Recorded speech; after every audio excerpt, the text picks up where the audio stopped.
CREDAI Hyderabad property షోకి నాతో పాటు విచ్చేసిన పెద్దలు సుదర్శన్ రెడ్డి గారు, ప్రాపర్టీ షో ఏర్పాటు చేసిన క్రెడాయ్ ప్రతినిధులు, రాష్ట్ర ప్రభుత్వ ఉన్నతాధికారులు,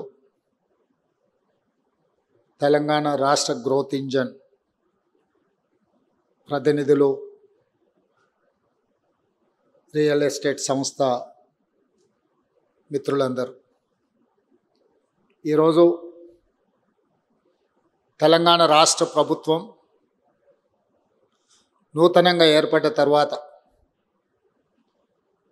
కొన్ని అపోహలు, అనుమానాల నుంచి అభివృద్ధి పదం వైపు నడవడానికి ప్రణాళికలు సిద్ధం చేసుకొని ముందుకు వెళ్తున్న సందర్భంలో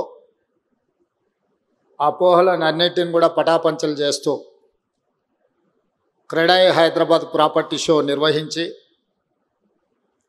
ఈ వేదిక మీద నుంచి అపోహలు సృష్టించడం ద్వారా అభివృద్ధిని అడ్డుకోవాలనుకుంటున్న వాళ్లకు కనువిప్పు కలిగించడానికి ఈ కార్యక్రమాన్ని ఏర్పాటు చేసి హైదరాబాద్ నగరం ప్రపంచ నగరాలతో ఏ విధంగా పోటీ పడుతుందో, ప్రపంచ దిగ్గజ నగరాలైన న్యూయార్క్, టోక్యో, సింగపూర్ లాంటి నగరాలతో హైదరాబాద్ నగరం ఏ విధంగా పోటీ పడబోతుందో ప్రపంచానికి వివరించడానికి ఏర్పాటు చేసిన నిర్వాహకులందరినీ కూడా మనస్ఫూర్తిగా నేను అభినందిస్తున్నాను.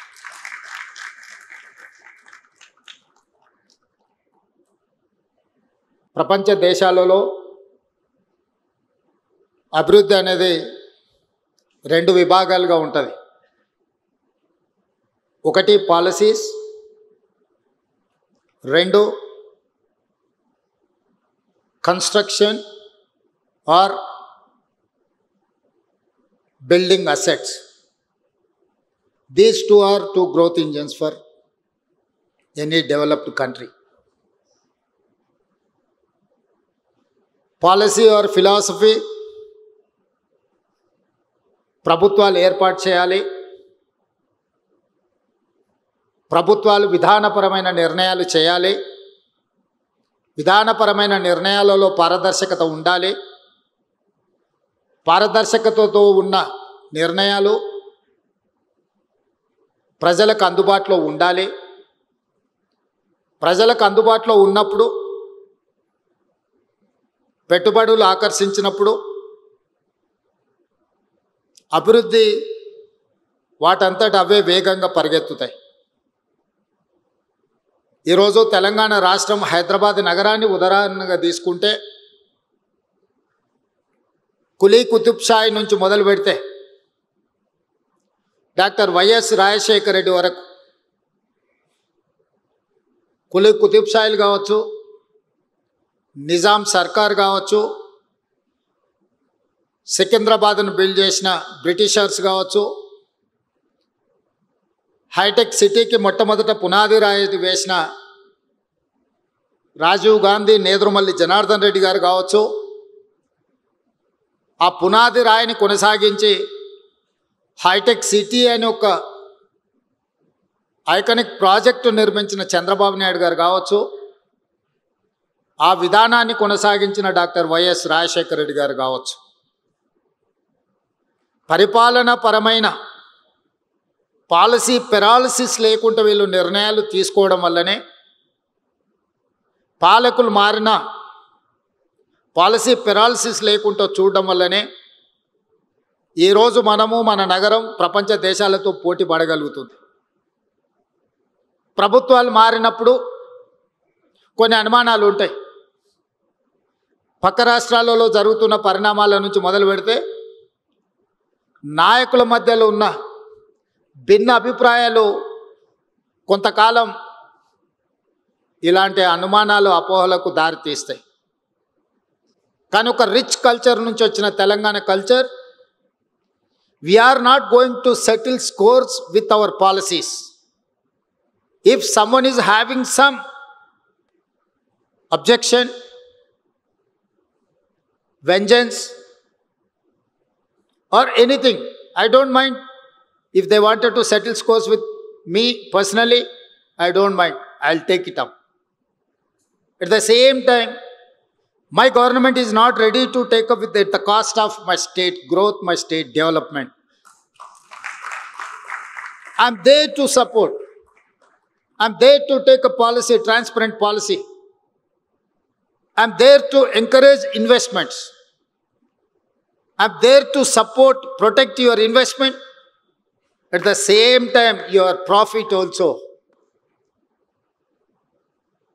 మీ పెట్టుబడులకు రక్షణ కల్పించడమే కాదు, మీ పెట్టుబడులకు లాభాలు వచ్చే విధంగా మీ వ్యాపారాలను ప్రోత్సహించే బాధ్యత మా ప్రభుత్వానిది, నాది అని చెప్పి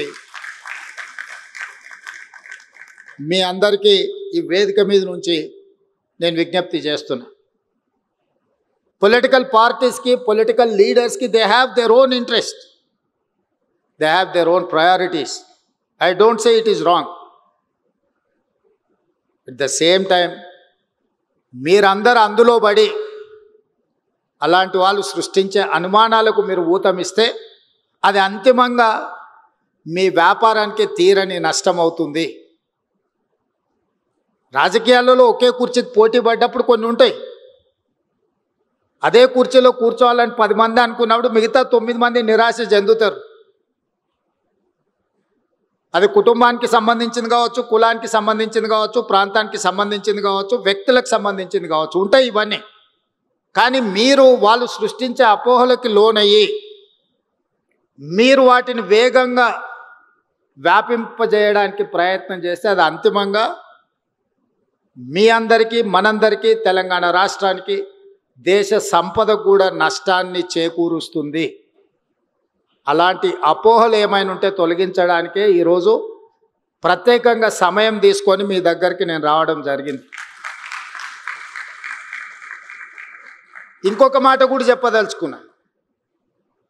ఇన్వెస్ట్మెంట్స్ కోసము రోడ్ షోలు United states of America, Singapore, Japan, south Korea, Dubai లాంటి నగరాలకు పర్యటన చేస్తున్న మేము, మీరు రండి మా రాష్ట్రంలో పెట్టుబడులు పెట్టండి, మా నగరాన్ని అభివృద్ధి చేయండి అని విదేశాలకు వెళ్ళి దావోస్ లాంటి వరల్డ్ ఎకనామిక్ ఫోరం మీద వెళ్ళి ఆహ్వానిస్తున్నప్పుడు నేను మిమ్మల్ని అడిగేది ఒకటే. ఇతర దేశాల నుంచి పెట్టుబడులను ఆహ్వానిస్తున్న మేము ఈ నగరంలో, ఈ రాష్ట్రంలో, ఈ దేశం అభివృద్ధి కోసం పాటుపడుతున్న మిమ్మల్ని ఎందుకు ప్రోత్సహించము?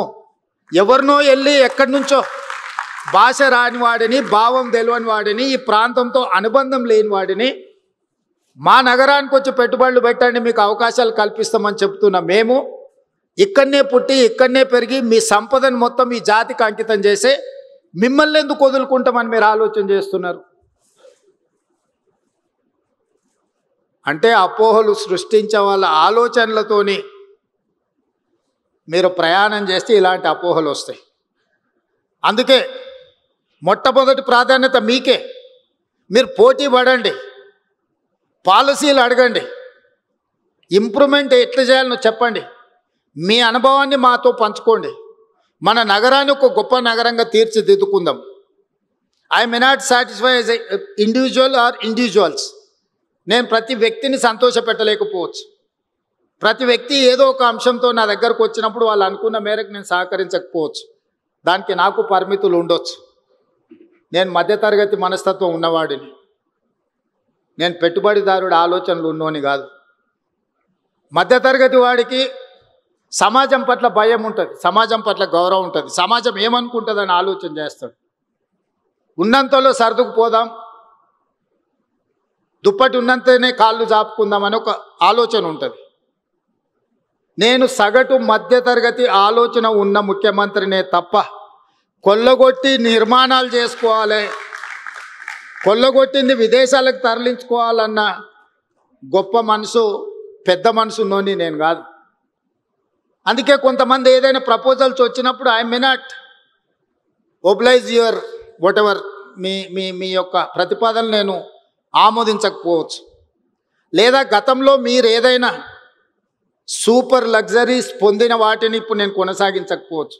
దాంతో మీకు సహజంగా కోపం వస్తుంది. స్పెషల్ ప్రివిలేజ్ ఉన్న వాళ్ళకి వైల్డ్ కార్డ్ ఎంట్రీ ఉన్న వాళ్ళకి ఒకవేళ సడన్గా అట్లాంటి వెసులుబాటు లేకపోతే న్యాచురల్గా వాళ్ళ కోపం ఉంటుంది.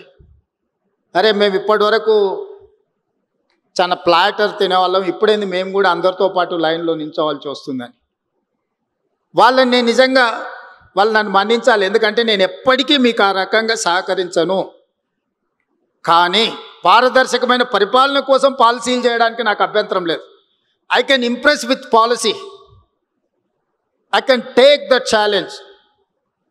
నేను ఓపెన్ మైండ్తో ఉన్నాను. మీరు పాలసీ ఏమైనా చెప్పండి, ప్రజలకు ఉపయోగపడేది, మీ రంగానికి ప్రయోజనం చేకూర్చేది, తద్వారా తెలంగాణ రాష్ట్రాన్ని అభివృద్ధి పదం వైపు నడిపించడానికి, హైదరాబాదు నగరాన్ని దేశంలోనే కాదు ప్రపంచంలోనే గొప్ప నగరంగా తీర్చిదిద్దడానికి మీ ఆలోచనలు పంచుకోండి నాతో. మీరు అందరు ప్రపంచాన్ని అంతా చూస్తున్నారు. నాకు 10 ఫ్యాక్టర్స్ ఉంటాయి, కానీ మీకు only 1 factor, that is construction, that is infrastructure. Mass development, trunk infrastructure ఎట్లా చేయాలి.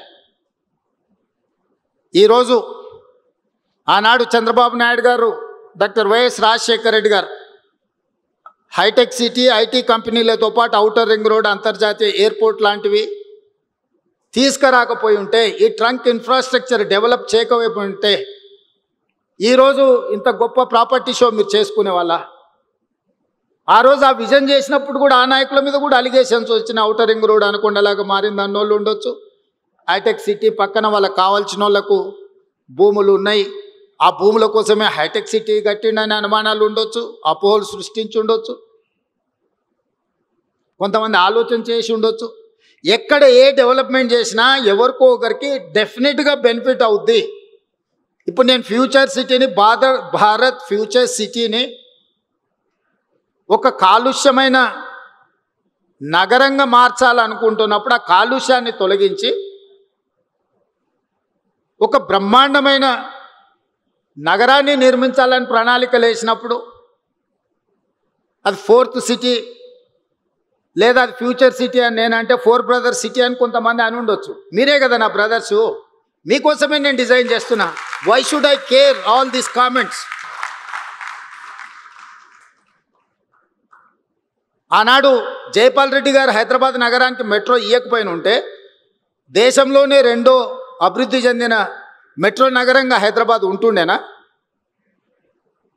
హైదరాబాద్ నగరానికి ఆ రోజు రాజశేఖర రెడ్డి గారు ప్రతిపాదనిస్తే స్టక్ డౌన్ అయిన హైదరాబాద్ మెట్రోని జైపాల్ రెడ్డి గారు శాంక్షన్ ఇవ్వడమే కాదు, వైబుల్ గ్యాప్ ఫండ్ ఇచ్చి ఈ నగరానికి మెట్రోని ఇచ్చాడు. మరి ఆ తర్వాత మెట్రో విస్తరించకపోవడం వల్ల ఈరోజు 9వ ప్లేసుకు పోయినాం. We have neglected 10 years. ఈరోజు మెట్రో విస్తరించనుంటే ఈరోజు మీరు చూస్తున్న ఈ ట్రాఫిక్ జామ్లకు సమస్య కొంతైనా పరిష్కారం వచ్చి ఉండేది కదా. ఈరోజు హైటెక్ సిటీ దగ్గర ఉన్న మెట్రో ఫైనాన్షియల్ డిస్ట్రిక్ట్ నుంచి నియోపోలిస్ వరకు ఎక్స్పాండ్ చేసినుంటే అభివృద్ధి జరిగి ఉండేది కదా. ఈరోజు ఇంటర్నేషనల్ కనెక్టివ్ ఉన్న ఎయిర్పోర్ట్కి ఎందుకు మెట్రో ఇవ్వలేదు, ఎందుకు డిజైన్ చేయలేదు? డిజైన్ చేసిన వాళ్ళు కూడా ఔటర్ రింగ్ రోడ్ మీద నుంచి మెట్రో డిజైన్ చేశారు. ఎవరెక్కాలి? జూబ్లీ హిల్స్లో ఉన్నోళ్ళు, బంజారా హిల్స్లో ఉన్నోళ్ళు, లేకపోతే ఇక్కడ ఉన్నోళ్ళు ఎంతమంది మెట్రో ఎక్కుతారు? ఇక్కడ నుంచి హైటెక్ మీరు ఔటర్ రింగ్ రోడ్ ఎక్కినా కూడా అదే స్పీడ్తో మీరు ఎయిర్పోర్ట్కు చేరుకుంటారు.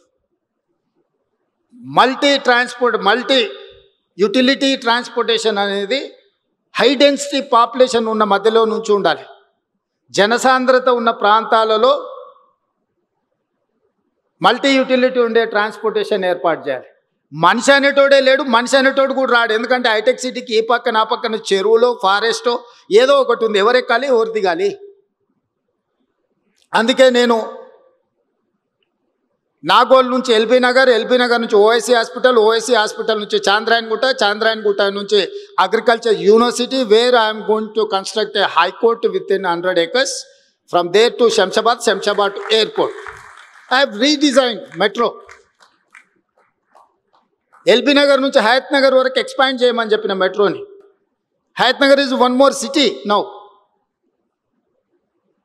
కుకట్పల్లి తర్వాత పటాన్చెరు, బిహెచ్ఎల్ దాటి మెట్రో అవసరం ఉంది. లక్షల మంది అక్కడ కార్మికులు పనిచేస్తున్నారు. అక్కడికి ఎక్స్పాండ్ చేయమన్నా.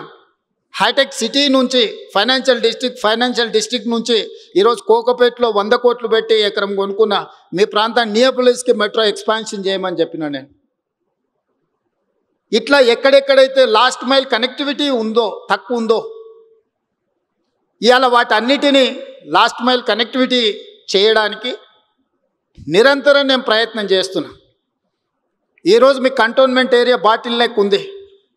రాజశేఖర రెడ్డి గారు ముఖ్యమంత్రి నుండి మన్మోహన్ సింగ్ గారు ప్రధానమంత్రిగా ఉన్నప్పుడు కూడా డిఫెన్స్ ల్యాండ్స్ 1 ఇంచ్ కూడా ఇవ్వలేదు. డిఫెన్స్ వాళ్ళు 1 ఇంచ్ భూమి కూడా ఇవ్వరు. దాదాపుగా 200 ఎకరాలు ప్యారడైజ్ నుంచి బాటిల్ నెక్స్ ఇటు రాజీవ్ రహదారి వైపు కానీ అటు షామీర్పేట వైపు కానీ ఈరోజు ఎలివేటెడ్ కారిడార్లకు నేను ముఖ్యమంత్రి వెనకపోయి ఢిల్లీలో కూర్చొని నేను అనుమతులు తీసుకొచ్చిన.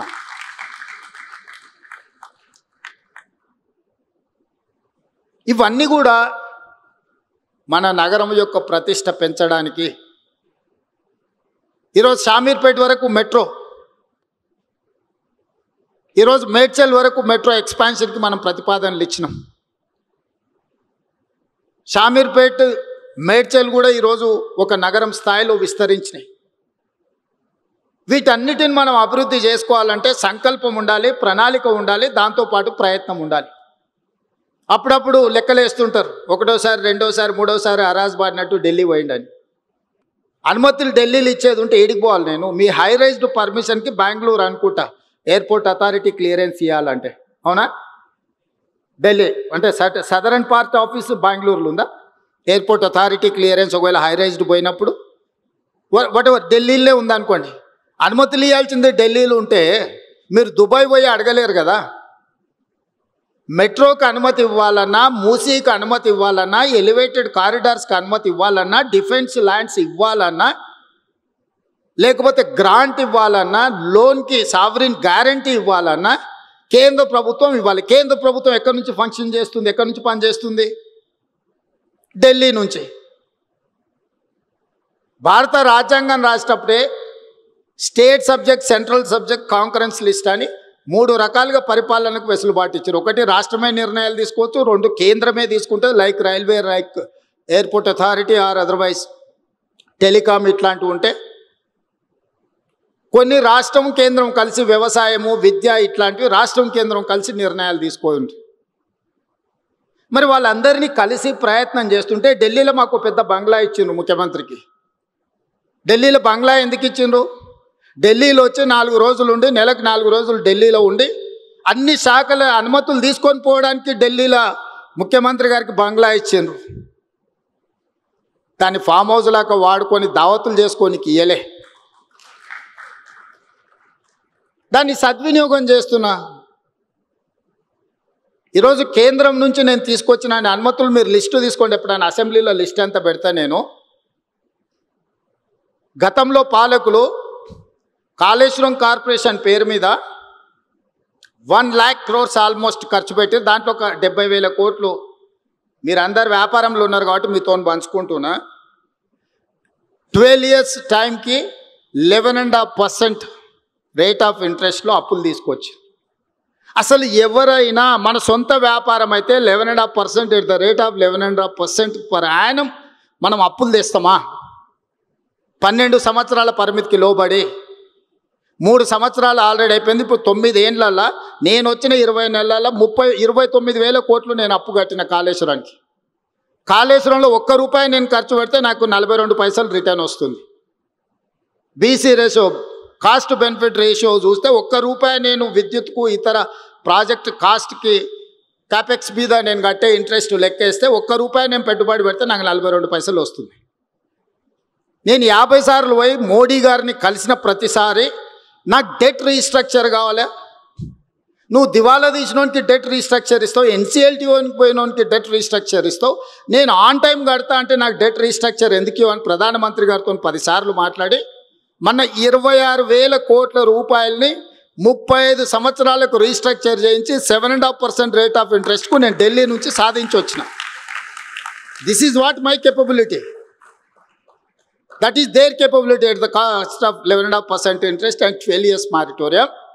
Whereas I have requested Prime Minister of India, I have taken permission, they have instructed to financial institutions, 26,000 crores first phase lo 35 years కోసము 7.5% రేట్ ఆఫ్ ఇంట్రెస్ట్కు తగ్గించి ఇచ్చారు.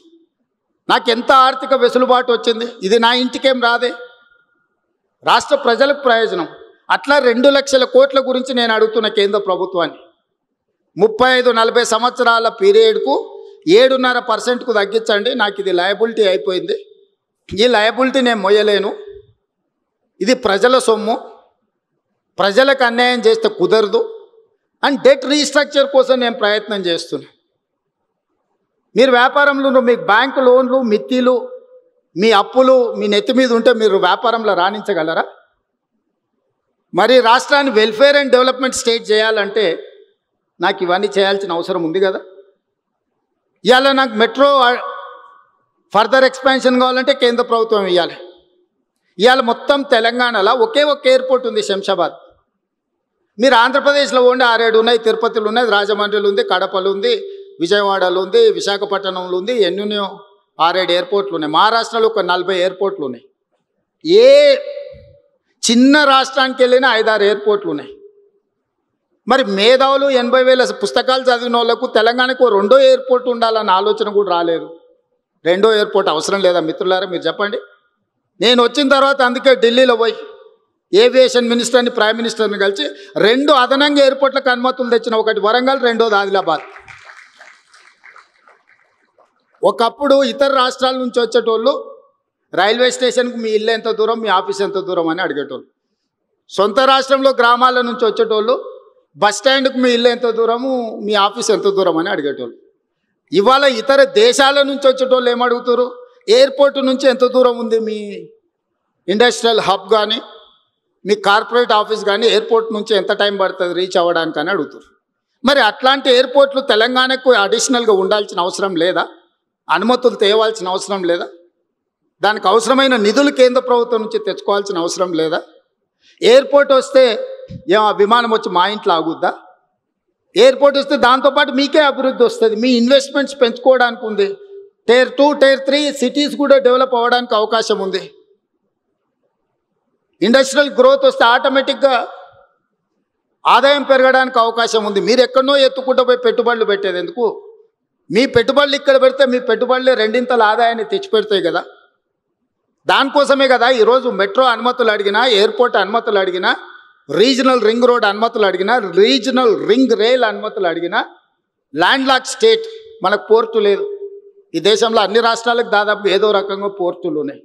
మీకు ఏ వైపు నుంచి వెళ్ళినా కూడా నాట్ లెస్ దాన్ 300 కిలోమీటర్స్ మీరు ఎక్కడికి చేరలేరు. అందుకోసం మనకు ఇండస్ట్రియలైజేషన్ ఆగిపోయింది. ఆటోమొబైల్ ఇండస్ట్రీ రమ్మంటే పోర్ట్ ఎంత దూరం ఉందని అడుగుతున్నారు. జపాన్లో మేము ఎవరితో మాట్లాడినా, టయోటా, హోండా, ఏ కంపెనీతో మాట్లాడినా వాళ్ళు పోర్ట్ కనెక్టివిటీ అడుగుతున్నారు. ఇవాళ అందుకే ఒక ఔటర్ రింగ్ రోడ్ 160 కిలోమీటర్స్ నిర్మాణం జరిగితేనే ఈరోజు 3 లక్షల కోట్ల ఆదాయానికి తెలంగాణ రాష్ట్రం పెరిగింది. అందుకే కేంద్ర ప్రభుత్వంతో మాట్లాడి ఆగిపోయిన regional ring road 360 kilometre regional ring రోడ్తో పాటు all along with regional ring road, regional ring rail కూడా మనం ఈరోజు ప్లాన్ చేసుకున్నాం. కేంద్ర ప్రభుత్వం అనుమతి ఇచ్చింది. ఈరోజు ఔటర్ రింగ్ రోడ్ నుంచి రీజనల్ రింగ్ రోడ్కు రేడియల్ రోడ్స్ ఇప్పటి దగ్గర మిత్రులు చెప్తున్నారు, సార్ మీరు ఔటర్ రింగ్ రోడ్కి బోత్ సైడ్స్ మనము 1 కిలోమీటర్ కారిడార్స్ పెట్టుకున్నాం, దానికి మీరు రేడియల్ రోడ్స్ లేకపోతే ఈ రోడ్లను వేయాలని. ఇవాళ 1 కిలోమీటర్ కాదు, యావరేజ్గా 45 కిలోమీటర్స్ రింగ్ ఉంది రీజనల్ రింగ్ రోడ్.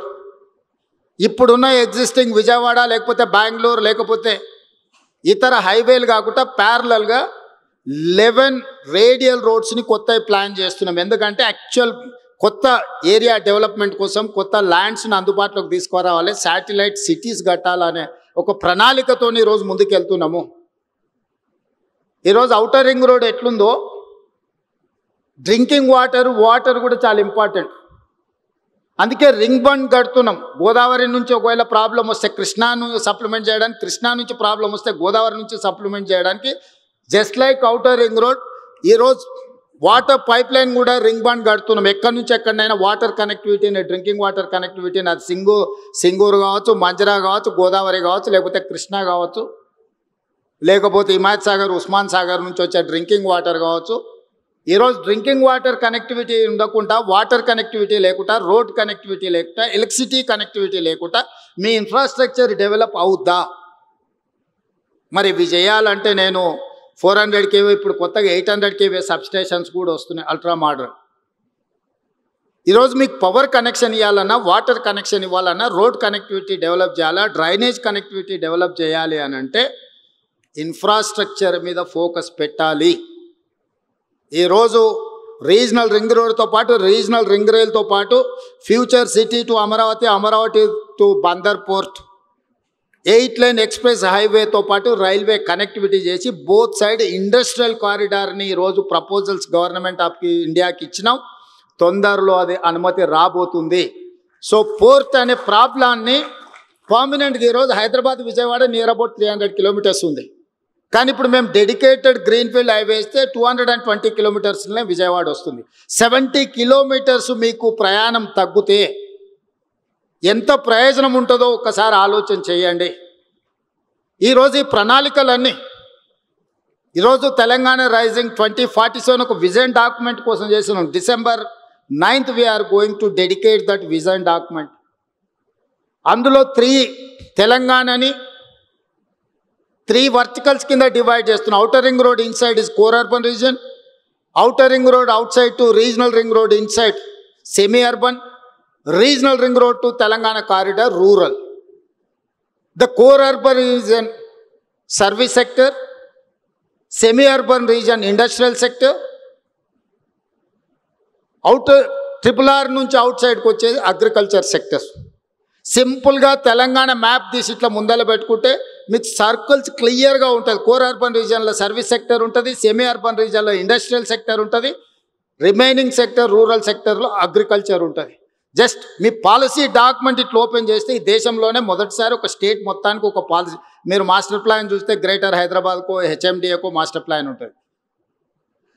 తెలంగాణ కోసమే మెగా మాస్టర్ ప్లాన్ డిజైన్ చేసుకుంటున్నాం. ఎక్కడ ఏ సెక్టర్ రావాలి, ఎక్కడ ఏం డెవలప్మెంట్ ఉండాలి, ట్రంక్ ఇన్ఫ్రాస్ట్రక్చర్ గవర్నమెంట్ ఎట్లా డెవలప్ చేయాలనుకుంటుంది, ఆ ట్రంక్ ఇన్ఫ్రాస్ట్రక్చర్ బేసిస్ మీద మీరు మీ ప్రణాళికలు సిద్ధం చేసుకోవచ్చు అనేది మా ఆలోచన.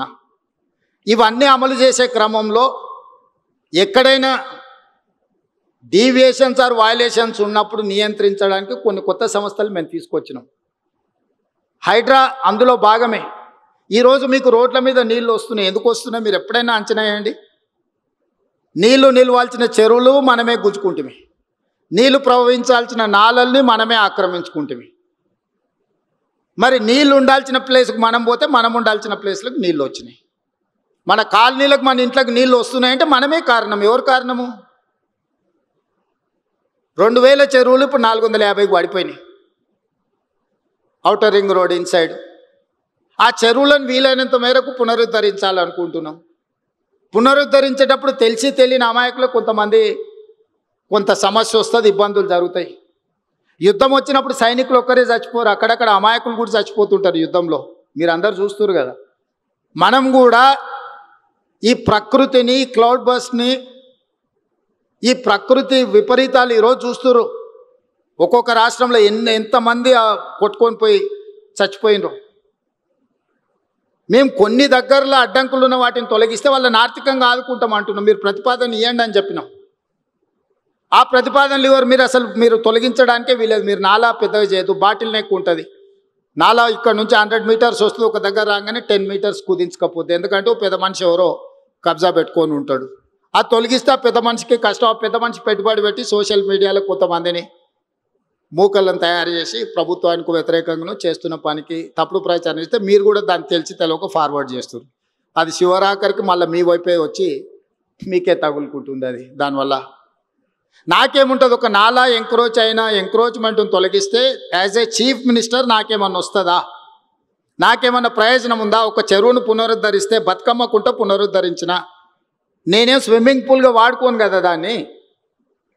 ఆ ప్రాంత ప్రజలకు ప్రయోజనము. సున్నం చెరువును పునరుద్ధరిస్తే మీకు ఈ ప్రాంతంలో ఉండేటోళ్ళకే ప్రయోజనము. ఆ రోజు ఇక్కడ హైటెక్ సిటీ కట్టిన రోజు చాలామంది ఆరోపణలు చేశారు. ఈరోజు హైటెక్ సిటీ ఎన్నిటికీ వేదిక అయింది. ఇవన్నీ కూడా మీరందరు విజ్ఞతతో ఆలోచన చేయాలి. తెలంగాణ కోసం మనం వేసుకుంటున్న ప్రణాళికల్ని ప్రజలకు తీసుకెళ్లాల్సిన బాధ్యత మీదే. ప్రణాళికలు సిద్ధం చేసేది మేము, ప్రమోట్ చేయాల్సింది మీరు. మీకు ఇందులో ఏదైనా ఇబ్బంది ఉన్నా లేదా ప్రభుత్వం పాలసీ ఇంకా మెరుగ్గా చేయాలనుకుంటే మీరు సజెషన్ చేయండి.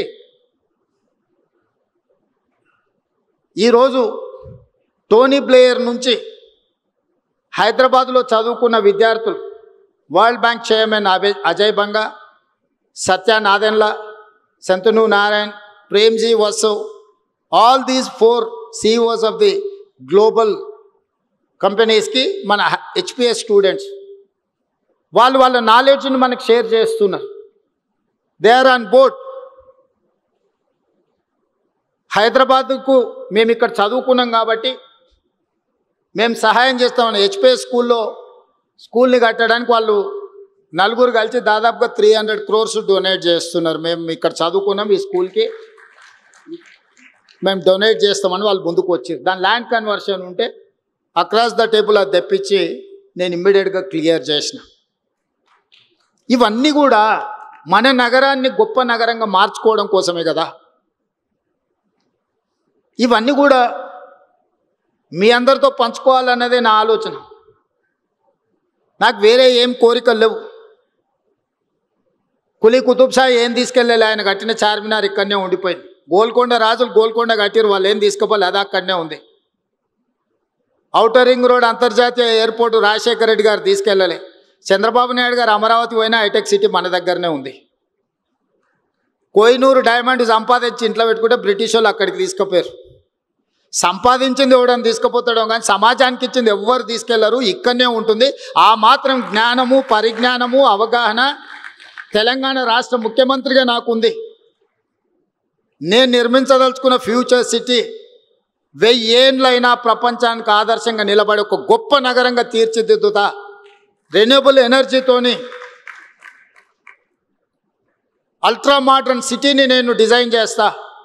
Regional ring road, regional ring rail, dedicated greenfield national highway, dedicated railway corridor to port, Bandar port or any other port.